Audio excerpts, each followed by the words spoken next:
मोहम्मद वाला आले सैयदना मौलाना मोहम्मद सैयदना सफियाना नबियाना मौलाना मोहम्मद समस दोहा बजरे तो जा अव्वल नबी आखिरे সাল্লাল্লাহু তাআলা আলাইহি ওয়াসাল্লাম। বেরাদার বন্ধুগণ, বাবা জীবন, বাপেরা, ভাইয়েরা, মায়েরা, বোনেরা সাবধান হয়ে যান। দেখুন কি ঘটতে লাগলো। আল্লাহর হুকুম হয়ে গেল হযরত ওয়াইস করনি নিচের দুই দাঁত শহীদ করেছিল, উপরের দুই দাঁত ভেঙে দিল। দুই দাঁত ভেঙে দেওয়ার পর আবার অজ্ঞানরত অবস্থায় থাকলেন। সমস্ত শরীরের রক্ত বহে যেতে লাগলো। আচানক যখন হুঁশ ফিরলো, আবার মনে মনে ভাবে, আল্লাহ, এ সামনের দুই দাঁত না হয়ে যদি সাইডের দুই দাঁত শহীদ হয়, না না না, আমি এ সাইডের দুই দাঁত আর রাখবো না। আবার পাথরের বাড়ি মেরে নিজের সাইডের দুই দাঁত ভেঙে দিলেন। আবার কিছুক্ষণ জ্ঞানরত অবস্থায় থাকলেন। কিছুক্ষণ পর যখন আবার হুঁশ আসলো, মনে মনে চিন্তা করে, আল্লাহ গো, জানি না এই সাইডের ওপর নিচ ভেঙে দিয়েছি, এই সাইডের যদি শহীদ হয়ে থাকে, আবার এই সাইডের ভেঙে দিল। আমার আল্লাহ বলে, জিবরিল রে, আমার বন্ধু রাফিককে দেখ রে, পাগল নয়, পাগল নয়, দিওয়ানা আকা। সুবহানাল্লাহ। কি নাম তোমার? আচ্ছা, তুমি মসজিদে হাত মিলেছিলা? আনিসুর শেখ এক বস্তা সিমেন্টের দাম দিয়েছে 400 টাকা। আমি টাকা কিন্তু চাইনি এখনো, বেরাদার না চাওয়াতেই দিয়েছে। আল্লাহ পাক দানকে কবুল ও মঞ্জুর করুক, সবাই বলি আমিন, আল্লাহুম্মা আমিন। কি বলছিলাম? জিবরিল আমিনকে বললেন, জিবরাইল, এ পাগল নয়, দিওয়ানায়ে আকা, দিওয়ানায়ে মেহবুব। আল্লাহু আকবার। ইলাহি, তোমার বান্দা সমস্ত দন্ত শহীদ করতে আছে। আমার আল্লাহ বলে, জিবরিল, আমি আল্লাহ যাহা জানি তুমি তা কিছুই জানো না। আল্লাহু আকবার, আল্লাহু আকবার। দেখ কি হতে পারে। আমি আল্লাহর হুকুম বিনা গাছের পাতা নড়ে না, সূর্য ওঠে না, অস্ত যায় না, রাত দিন ইত্যাদি চেঞ্জ হয় না। আল্লাহু আকবার, আল্লাহু আকবার। আল্লাহর হুকুম হয়ে গেল। এবার হযরত ওয়াইস করনির যখন আবার হুঁশ ফিরল, মনে মনে ভাবে, এই দাঁতগুলা না হয়ে যদি চাউয়ার দাঁত হয়ে যায়। ওয়াইস করনি পাথর নিয়ে মারলেন দাঁতের গোড়ায়, মুখ ফেটে সমস্ত 32 দাঁত বেরিয়ে গেল। আল্লাহু আকবার। এ বিরাদার বন্ধুগণ, একটাও আর মুখে দাঁত নাই, সমস্ত দাঁত বেরিয়ে গেল। সমস্ত শরীরের রক্ত মুখ দিয়ে হা হা করে বের হতে লাগলেন। অজ্ঞান অবস্থায় পড়ে আছে। আল্লাহু আকবার, আল্লাহু আকবার। কেউ ওই পাহাড়ের কিনারায় যায় না। আল্লাহু আকবার। আচানক কিছুক্ষণ পর যখন হুঁশ ফিরেছে, আল্লাহু আকবার, দেখে ব্যাপার কি, আমার তো দন্ত নাই, সমস্ত দন্ত শহীদ করে দিয়েছি। হযরত ওয়াইস করনি মনে মনে ভাবে, আল্লাহ, ডাইরেক্ট দন্ত তো ফাটেনি, হাত ফেটেছে, শরীর ফেটেছে, কপাল ফেটেছে। না না না, আমি এগুলার সুস্থ রেখে কি করব? পাথর নিয়ে মারলেন, হাতে বাড়ি, হাত ফেটে গেল। শরীরে মারলেন, শরীর ফেটে গেল। কপালে মারলেন, কপাল ফেটে গেল। আল্লাহু আকবার, আল্লাহু আকবার। আওয়াজ আসতে লাগলো, ওয়াইস রে,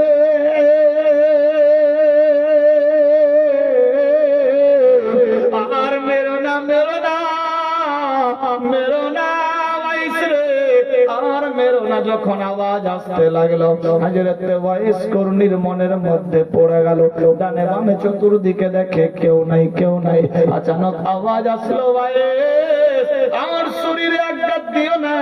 শরীরে যদি আঘাত দাও, তোমার মেহবুব তোমার কথা জানে, তোমার আকা তোমার কথা জানে। তোমার আকার চোখের পানি জমিনে পড়ে যাবে। হযরত ওয়াইস করণীকে যখন ওই নবীর দোহাই দিল, ওয়াইস করণী থেমে গেল, কিন্তু পাগল ভেসে ওই শরীর নিয়ে ঘুরতে লাগলো। আল্লাহু আকবার, আল্লাহু আকবার। মাথা ফাটা, শরীর চিরা, বডি ফাটা, ছেঁড়া কাপড়, একটাও মুখের মধ্যে দাঁত নাই। হযরত ওয়াইস করণী যা পাই তা খায়, সব সময় ইয়া রাসূলুল্লাহ, ইয়া রাসূলুল্লাহ বলে আওয়াজ দেয়। আল্লাহু আকবার, আল্লাহু আকবার। আমার আল্লাহর হাবিব এবার মদিনাতে হযরত ওমরকে ডাক দিলেন, ওমর কি খবর ইয়া রাসূলুল্লাহ? নবী গো,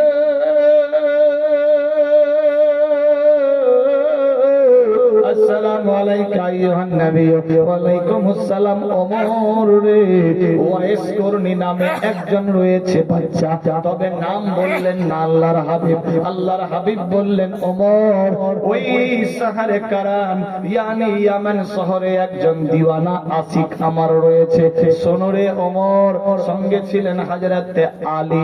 আলীকেও বললেন, ওমরকেও বললেন, শোনো রে, যদি কোথাও দেখা হয়ে যায় তাকে বলবা তোমার জন্য দোয়া করতে, এবং বলে দিও তোমার মেহবুব বলেছে তার গুনেহগার উম্মত উম্মতীদের জন্য তোমাকে দোয়া করতে। সুবহানাল্লাহ। এ বিরাদার বন্ধুগণ, যখন হযরত ওমরকে সমস্ত কথা বললেন, আল্লাহ ইয়া রাসূলুল্লাহ কি রকম তারে খুঁজে পাবো? বলে পাগলের মতো ঘুরে ঘুরে বেড়াবে, দেখবা চেহারা খুব একটা ভালো হবে না, মাথার চুলগুলা সব খেকটে বেকটে থাকবে, দাড়িগুলা সব বড় বড় থাকবে, চুল জুলফি বড় বড় থাকবে, চেহারা আলাদা থাকবে, ছেঁড়া পাটা কাপড় পরে ইয়া রাসূলুল্লাহ, ইয়া রাসূলুল্লাহ বলে আওয়াজ দেবে। ওমরি রে, আমি যেদিন পর্দা হয়ে যাব, আমার ইন্তেকালের পরে আমার শরীরের জুব্বা পাগড়ি, দেহের পতঙ্গে, দেহের অঙ্গ পতঙ্গের কাপড় নিয়ে তুমি কাকে দিবা, কাকে দিবা, কোথায় রাখবা? শোনো রে, তুমি তো আমারে দেখেছো, হযরত আবু বকর সিদ্দিক দেখেছে, ওমর তুমি আমারে দেখেছো, ওসমান গনি দেখেছে, জুবাইর দেখেছে, আবু উবাইদা দেখেছে, বিন কাসার দেখেছে, ইবনে জিয়ার দেখেছে, এইদিকে আমার ইমাম হাসান দেখেছে, ইমাম হুসাইন দেখেছে, নাতি নাতনি দেখেছে, বেটি ফাতেমা দেখেছে। শোনো রে, আলীও দেখেছে, ওমর তুমিও দেখেছো, কিন্তু ওই ওয়াইস করণী একদিন এসেছিল আমার বাড়িতে দেখার জন্য, আমার দেখতে পাইনি, আমার কাপড় চোপড়ে চুম্মান দিয়ে গেছে। ওমরি রে, আমার ইন্তেকালের পরে, আমার পর্দা হয়ে যাওয়ার পরে, আমার এই পাগড়ি জুব্বা শরীরের কাপড় নিয়ে ওই দিওয়ানাকে দিয়ে দিও। ইয়া রাসূলুল্লাহ, এ তোমার শরীরের, আমার শরীরের কাপড় চোপড় নিয়ে ওই দিওয়ানাকে দিয়ে দিও।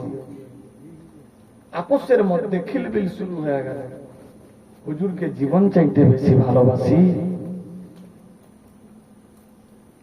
হুজুরের সঙ্গে সব সময় থাকি, সুখে দুঃখে, ভালো মন্দে, কষ্টে, আনন্দে, কিন্তু হুজুরের দেহের পোশাক এমন কোন দিওয়ানা পাবে যাকে হুজুর দেখেই নেই? যে ছেলেটা হুজুরকে দেখেই নেই, কারণ অচেনা, অজানা, না চেনা, না জানা কোন এক প্রহরী পেয়ে যাবে তার লেবাস। এটা কি করে হয়? আমরা দেখে এখনো হুজুরের ব্যাপারে বুঝতে পারলাম না, সে না দেখে এত বড় মুহাক্কিক না। চলো আমরা হুজুরকে গিয়ে বলবো এর ব্যাপার কি। সব সাহাবীরা সামনে এসে হাজির। ইয়া রাসূলুল্লাহ, লাব্বাইক, আসসালামু আলাইকা আইয়ুহান নবী। ওয়া আলাইকুম আসসালাম। কি খবর সাহাবী রাসূল? হুজুর, একটা কথা জানতে চাই। কি কথা? হুজুর গো, আমরা জীবন চাইতে আপনাকে বেশি ভালোবাসি, কত যুদ্ধ জিহাদে গেছি, নিজে না খেয়ে গরিব নিরীহ মানুষদের জন্য বিলীন করেছি। হিলফুল ফজুল নামে মদিনাতে একটা সেবা সংঘ খুলেছি। হিলফুল ফজুল সেবা সংঘ ইয়ানি হসপিটালের মতো মদিনা শরীফে খুলেছিলেন হুজুর আকাদ্দাস হুজুর। তাতে আমরা কত ইমদাদ করেছি, কত দান খয়রাত করেছি। আপনি গরিবকে খেজুর কিনে দিতে বলেছেন, দিয়েছি। গাছ কিনে দিতে বলেছেন, দিয়েছি। লেবাস দিতে বলেছেন, দিয়েছি। নিজের পরোয়া করিনি, অন্যটাই ভেবেছি। ইয়া রাসূলুল্লাহ, নিজের ফ্যামিলি বাচ্চার চিন্তা করিনি, আপনার উম্মত উম্মতির চিন্তা করেছি। তবু আমরা আপনার লেবাস পাবো না? ও তো কোনোদিন যুদ্ধে জিহাদে যায়নি, কোনোদিন চান্দাও দেয়নি, নামও শুনিনি। হুজুর নাম কি? বলেন না, নাম বলা যাবে না, নাম বলা যাবে না। দেখবা কানকুন নিচে একটা সাদা দাগ, দিরহাম বরাবর, দেখলে চিনে নেবা। তার মুখ দিয়ে এই নাম বের করবা, সে নাম স্বীকার করবে না, তবে তার নাম হবে হযরত ওয়াইস করনি। নবী আমার বললেন কাকে? হযরত ওমরকে। ওমর কিতাবে এসেছে হযরত ওমর এবং হযরত আলী ছিলেন। তখন হযরত ওমরের দৌড় ছিল বেরাদার। এইভাবে একের পর দ্বিতীয় দিন চলে।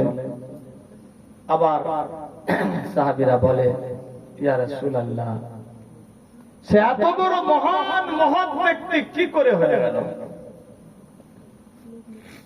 কোনদিন তো সে কোন যুদ্ধ জিহাদে যায়নি,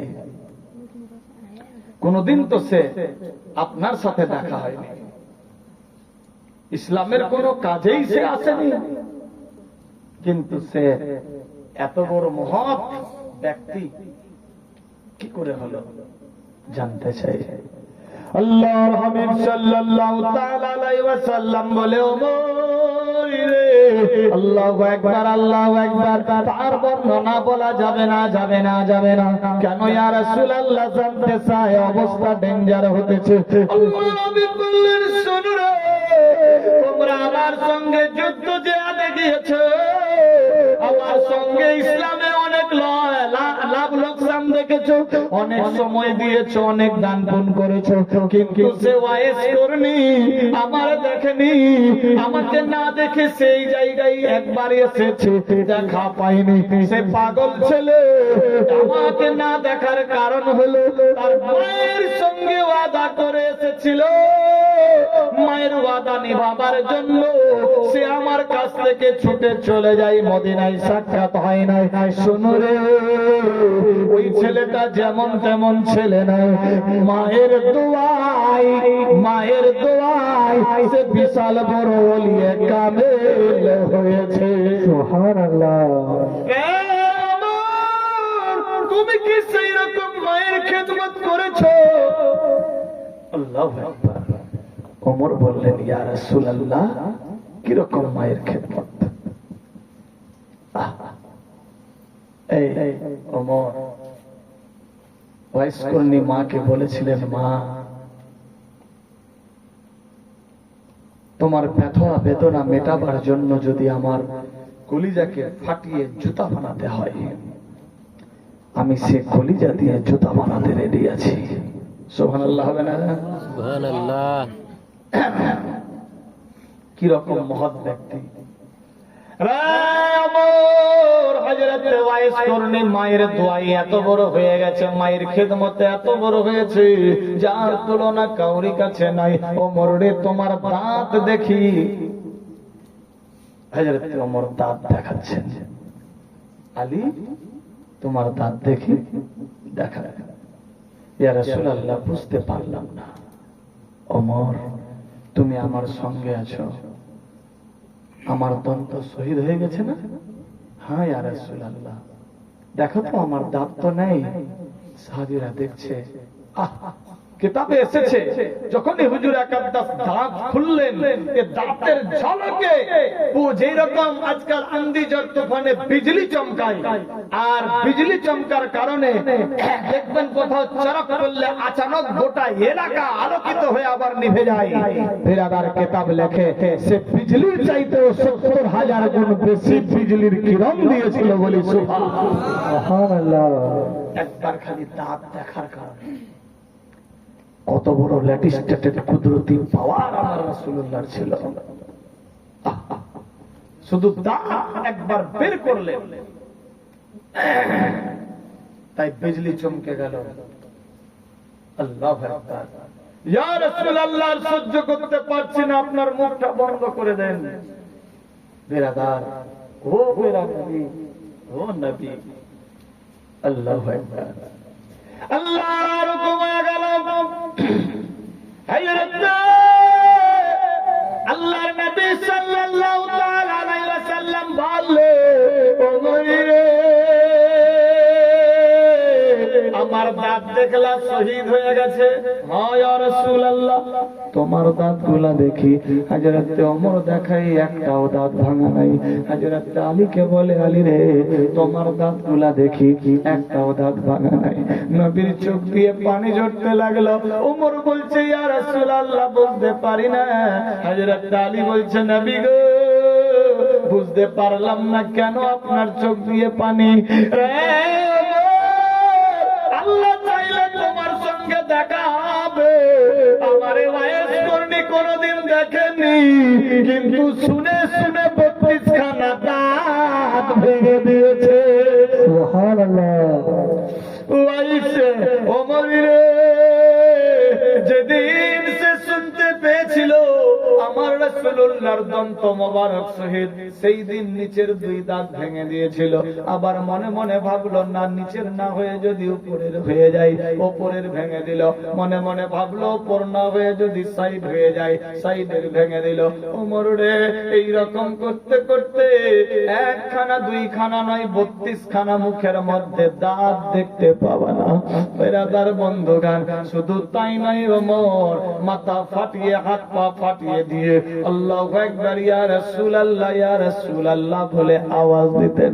ওমর রে, পারলে আমার সঙ্গে দেখা করতে পারত, কিন্তু মায়ের খিদমতের কারণে আমার কাছে আসতে পারেনি। ওমর রে, টেনশন নিও না, মায়ের দুয়ার কারণে বিশাল বড় কামিল হয়ে গেছে। আমার জুব্বা পাগড়ির অধিকার তারই রয়েছে। সুবহানাল্লাহ। কেঁদে কেঁদে চোখ 2টা অন্ধ করে দিয়েছে, দাঁত মুখ ফাটিয়ে ফুটিয়ে শেষ করে দিয়েছে। হারগিল কাঙ্গিল পাগলের মতো ঘুরে ঘুরে বেড়াচ্ছে। ওমর, ওই ইয়েমেন শহরে গিয়ে তোমরা তল্লাশি করবা, হাতে একটা দাগ হবে, নিজের নামের পরিচয় দিবে না, দাঁত দেখতে পাবা না। ওই রকম যদি পাগল দিওয়ানা মজনু দেখতে পাও, আমার কাপড় যখন তার সামনে নিয়ে যাওয়া, ওমর, আমার কাপড়ের খুশবু পেয়ে তার মনের মধ্যে উতালা জাগবে, নবী নবী বলে ডাকবে। তোমরা চিনতে পেরে যাবা, হাত উঠাবে, দেখবা কাপড় যখন চোখে মুখে লাগাবে, আল্লাহর হুকুমে তার চোখের রশ্মি ফিরে আসবে, দাঁত হয়ে যাবে। সুবহানাল্লাহ। ওমর রে, आशिक का खबर आशिक ही रखता है, दीवाना का खबर दीवान ही को मालूम होता है।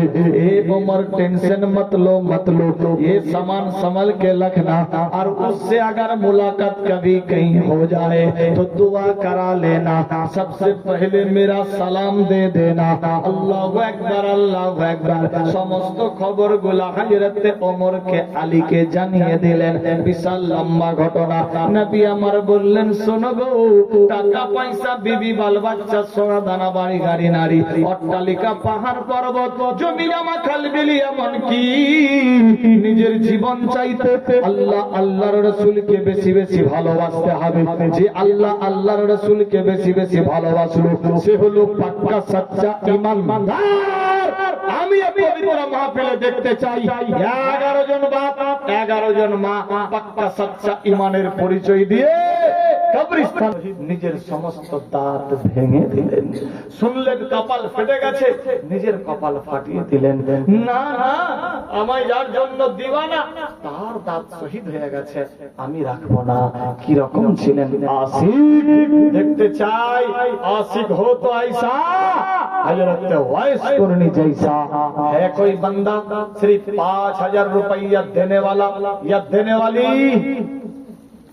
अच्छा क्या हो मोहब्बत है, क्या 10,000